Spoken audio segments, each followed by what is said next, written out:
City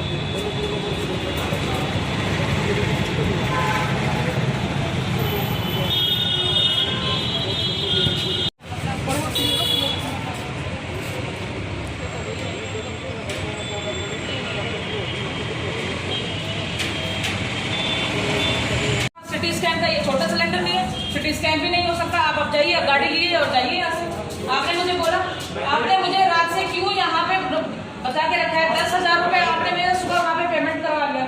मेरे पास में गाड़ी में आपके डॉक्टर आए हैं, उन्होंने बोला आप दिल्ली मत जाइए, ऐसे बोला आप दिल्ली मत जाइए, मैं यहीं पे आपके क्या एथिक्स है? ये एथिक्स है कि आप एक मरीज को छोड़ दें ऐसे? आप कैसे बिहेव कर रहे हैं? वो डॉक्टर आपके वहाँ पे दबे ही बिहेविंग। मैंने किसी तरह की कोई आपकी बात वो कहाँ है? वो आप प्यार से बोल रहे हैं, आपकी बात वो उन डॉक्टर्स को बुलाइए ना, आप उन डॉक्टर्स को बुलाइए ना जो यहाँ पे जो मैंने नहीं दी। मैं यहाँ पे क्या है? आप कहाँ पे हो खड़े हो? आप किस प्रीमाइसेस में खड़े हैं? आप किस प्रीमाइसेस में खड़े हैं? आप मुझे बताइए, आप कहाँ पे हैं? हॉस्पिटल में हैं? आप चिल्ला रहे हैं। मुझे मेरे पेशेंट मेरे फादर वहाँ पे जिंदगी मौत से लड़ रहे हैं। अभी भी ले रखा है मैडम, मैंने आप नहीं ले रहे थे, ये चिल्लम चिल्ली हुई है, आपने तब रखा है इनको, तब ये यूं से यहाँ से गाड़ी लाइए और इनको लेके जाइए यहाँ से सिटी स्कैन में नहीं। आपके वो डॉक्टर्स कहाँ हैं वहाँ? आपके वो डॉक्टर्स कहाँ हैं? आपके पास गाड़ी है, डॉक्टर बोल रहा हूँ, आपने बोला एम्बुलेंस है कि तभी मैं भेजूँ।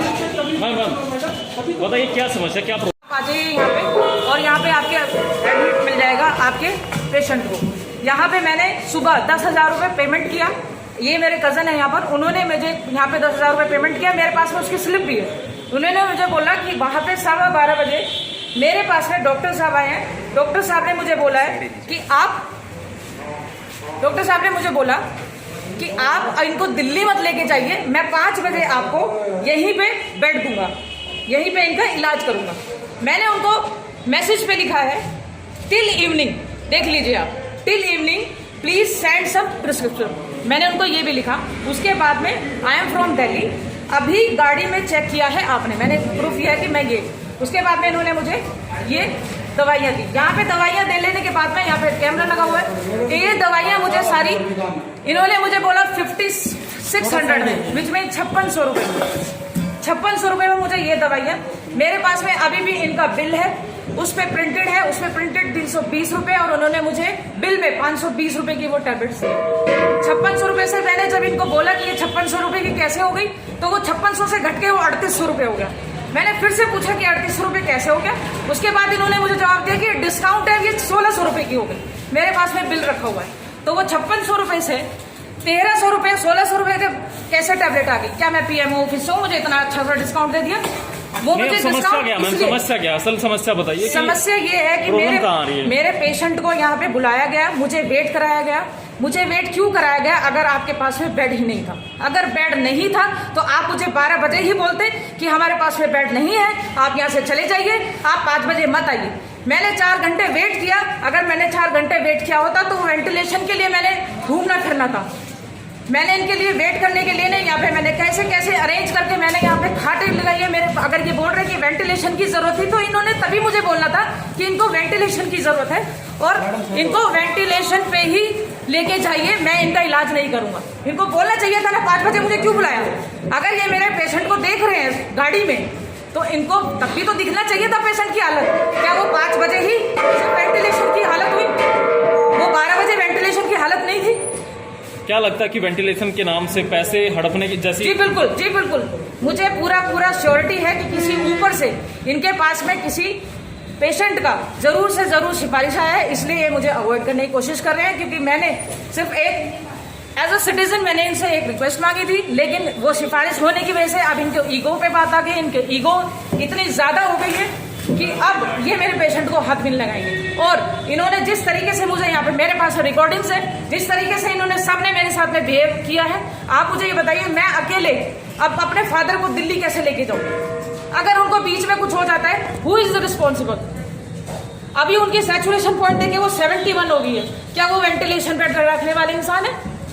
आप मुझे तभी क्यों बोल रहे हैं कि ये पे 50 है और आप इन्हें लेके जाइए, जाइए जाइए गाड़ी लेकर जाइए? यहाँ पे 3-4 लड़कों ने मुझसे फोन छीनने की कोशिश की।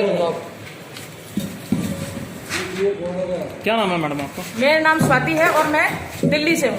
स्पेशली मुझे दिल्ली से यहीं पे इसलिए बुलाया क्योंकि मुझे अश्योरिटी थी कि मेरे फादर को यहाँ पे अच्छा इलाज मिलेगा, और इसलिए मैंने सुबह सुबह अकेले ऑक्सीजन का सिलेंडर कैसे कैसे मैंने अरेंज किया है मुझे ही पता है, सिर्फ इसी के करके कि मेरे फादर को यहाँ पे अच्छा ट्रीटमेंट मिलेगा। लेकिन मुझे ऐसा ट्रीटमेंट मिला कि इंस्टेड ऑफ ट्रीटमेंट मुझे यहाँ पे सिर्फ ये बोला जा रहा है कि आप यहाँ से लेके जाइए अपने पेशेंट को। मतलब आप अगर एथिक्स क्या है आपके एज अ डॉक्टर, आपकी कोई एथिक्स नहीं है। आप आ जाइए यहाँ पे और यहाँ पे आपके एडमिट मिल जाएगा आपके पेशेंट को। यहाँ पे मैंने सुबह 10,000 रुपये पेमेंट किया, ये मेरे कज़न है यहाँ पर, उन्होंने मुझे यहाँ पे 10,000 रुपये पेमेंट किया, मेरे पास में उसकी स्लिप भी है। उन्होंने मुझे बोला कि वहाँ पे 12:15 बजे मेरे पास में डॉक्टर साहब आए हैं, डॉक्टर साहब ने मुझे बोला है कि डॉक्टर साहब ने मुझे बोला कि आप इनको दिल्ली मत लेके जाइए, मैं 5 बजे आपको यहीं पे बेड दूंगा, यहीं पे इनका इलाज करूंगा। मैंने उनको मैसेज पे लिखा है टिल इवनिंग, देख लीजिए आप, till evening please send some prescription, मैंने उनको ये भी लिखा। उसके बाद में आई एम फ्रॉम दिल्ली, अभी गाड़ी में चेक किया है आपने, मैंने प्रूफ किया है कि मैं ये। उसके बाद में इन्होंने मुझे ये दवाइयाँ दी। यहाँ पे दवाइयाँ दे लेने के बाद में यहाँ पे कैमरा लगा हुआ है, ये दवाइयाँ मुझे सारी इन्होंने मुझे बोला 5600 में, विच में 5600 रुपये, 5600 रुपये में मुझे ये दवाइयाँ। मेरे पास में अभी भी इनका बिल है, उस पर प्रिंटेड है, उस पर प्रिंटेड 320 रुपये, और उन्होंने मुझे बिल में 520 रुपये की वो टैबलेट्स दी। 5600 रुपये से मैंने जब इनको बोला कि ये 5600 रुपये की कैसे हो गई, तो वो 5600 से घट के वो 3800 रुपये हो गया। मैंने फिर से पूछा कि 3800 रुपये कैसे हो गया, उसके बाद इन्होंने मुझे जवाब दिया कि डिस्काउंट है, ये 1600 रुपये की हो गई। मेरे पास में बिल रखा हुआ है, तो वो 5600 रुपये से 1300 रुपये 1600 रुपये के कैसे टैबलेट आ गई? क्या मैं पीएमओ ऑफिस हूँ, मुझे इतना अच्छा सा डिस्काउंट दे दिया? वो मुझे समस्या क्या, असल समस्या बताइए। समस्या ये है कि मेरे पेशेंट को यहाँ पे बुलाया गया, मुझे वेट कराया गया। मुझे वेट क्यों कराया गया? अगर आपके पास में बेड ही नहीं था, अगर बेड नहीं था तो आप मुझे 12 बजे ही बोलते कि हमारे पास में बेड नहीं है, आप यहाँ से चले जाइए, आप 5 बजे मत आइए। मैंने 4 घंटे वेट किया, अगर मैंने 4 घंटे वेट किया होता तो वेंटिलेशन के लिए मैंने घूमना फिरना था। मैंने इनके लिए वेट करने के लिए नहीं, यहाँ पे मैंने कैसे कैसे अरेंज करके मैंने यहाँ पे खाटे लगाई है। मेरे अगर ये बोल रहे कि वेंटिलेशन की जरूरत थी तो इन्होंने तभी मुझे बोलना था कि इनको वेंटिलेशन की जरूरत है और इनको वेंटिलेशन पे ही लेके जाइए, मैं इनका इलाज नहीं करूंगा। इनको बोलना चाहिए था ना 5 बजे मुझे क्यों बुलाया? अगर ये मेरे पेशेंट को देख रहे हैं गाड़ी में तो इनको तब भी तो दिखना चाहिए था पेशेंट की हालत। क्या वो 5 बजे ही वेंटिलेशन की हालत हुई? वो 12 बजे वेंटिलेशन की हालत नहीं थी? क्या लगता है कि वेंटिलेशन के नाम से पैसे हड़पने की जैसी? जी बिल्कुल, मुझे पूरा श्योरिटी है कि किसी ऊपर से इनके पास में किसी पेशेंट का जरूर से जरूर सिफारिश आया है, इसलिए ये मुझे अवॉइड करने की कोशिश कर रहे हैं। क्योंकि मैंने सिर्फ एक एज अ सिटीजन मैंने इनसे एक रिक्वेस्ट मांगी थी, लेकिन वो सिफारिश होने की वजह से अब इनके ईगो पे बात आ गई। इनके ईगो इतनी ज्यादा हो गई है कि अब ये मेरे पेशेंट को हाथ भी नहीं लगाएंगे। और इन्होंने जिस तरीके से मुझे यहाँ पे मेरे पास रिकॉर्डिंग्स है, जिस तरीके से इन्होंने सबने मेरे साथ में बिहेव किया है, आप मुझे ये बताइए मैं अकेले अब अपने फादर को दिल्ली कैसे लेके जाऊँ? अगर उनको बीच में कुछ हो जाता है, हु इज द रिस्पॉन्सिबल? अभी उनकी सैचुरेशन पॉइंट देंगे वो 71 हो गई है, क्या वो वेंटिलेशन पे रखने वाले इंसान है? आप मुझे तभी क्यों बोल रहे हैं कि ये पे 50 है और आप इन्हें लेके जाइए, जाइए गाड़ी लेकर जाइए। यहाँ पे 3-4 लड़कों ने मुझसे फोन छीनने की कोशिश की। क्या नाम है मैडम आपका? मेरा नाम स्वाति है और मैं दिल्ली से हूँ। स्पेशली मुझे दिल्ली से यहीं पे इसलिए बुलाया क्योंकि मुझे अश्योरिटी थी कि मेरे फादर को यहाँ पे अच्छा इलाज मिलेगा, और इसलिए मैंने सुबह सुबह अकेले ऑक्सीजन का सिलेंडर कैसे कैसे मैंने अरेंज किया है मुझे ही पता है, सिर्फ इसी के करके कि मेरे फादर को यहाँ पे अच्छा ट्रीटमेंट मिलेगा। लेकिन मुझे ऐसा ट्रीटमेंट मिला कि इंस्टेड ऑफ ट्रीटमेंट मुझे यहाँ पे सिर्फ ये बोला जा रहा है कि आप यहाँ से लेके जाइए अपने पेशेंट को। मतलब आप अगर एथिक्स क्या है आपके एज अ डॉक्टर, आपकी कोई एथिक्स नहीं है। 60% है, 60-70% है। किसी भी समय मरीज को ऑक्सीजन वेंटिलेटर की और बाइपेप की ज़रूरत पड़ सकती है। मेरे पास अवेलेबिलिटी नहीं है। मैं इनको बहुत देर से समझा रहा हूँ कि आईसीयू वाली, वेंटिलेटर वाली या तो एम्बुलेंस आप बुला लो, या अगर आपकी बॉडी में ऑक्सीजन है जहाँ भी आप लेके जाना चाहो, अभी समय है, आप लेके जा सकते हो, पर नहीं लेके जाना चाहते हैं। अब मैं क्या कर सकता हूँ इस चीज़ में? जो सुविधाएं मेरे पास नहीं, मैं किसी मरीज का निकालूंगा नहीं। जब मरीज यहाँ जो पर मरीज पहुंचे यहाँ थे, पे एडमिटेड हैं, अगर वो वेंटिलेटर पे है तो मैं कैसे निकाल दूँ उस मरीज को? उस मरीज को हम नहीं निकालते। नहीं, जब मरीज यहाँ पर पहुंचे थे तब क्या ऐसी स्थिति थी कि सर, उनको वेंटिलेटर पर रखा जाएगा? कोविड के मरीजों में निमोनिया का लेवल और जो ये नए स्ट्रेन आए हुए हैं इनके बारे में कुछ चीज़ें हैं जो अभी भी रिसर्च का विषय है।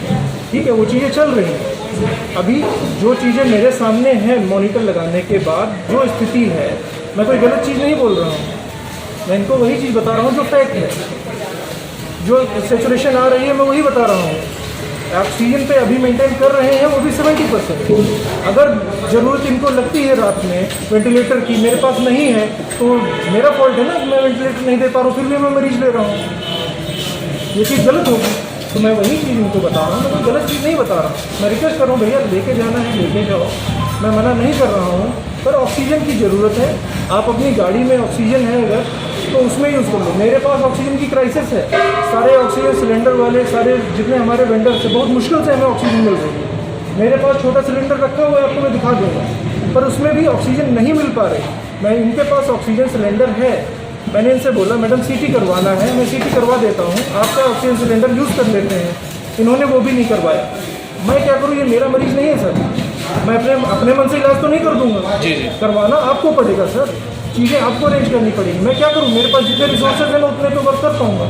जहाँ पर रिसोर्सेज मेरे पास कम हो जाएंगे, मैं गवर्नमेंट अथॉरिटीज़ को भी बोल रहा हूँ, सारी चीज़ों को। जहाँ पे मेरे पास रिसोर्सेज नहीं रहेंगे सर, वहाँ पे मैं क्या कर सकता हूँ। और दवाइयों के भी आरोप लगाए कि दवाइयाँ जो है जो महंगी दी जा रही हैं प्रिंट रेट से भी अलग।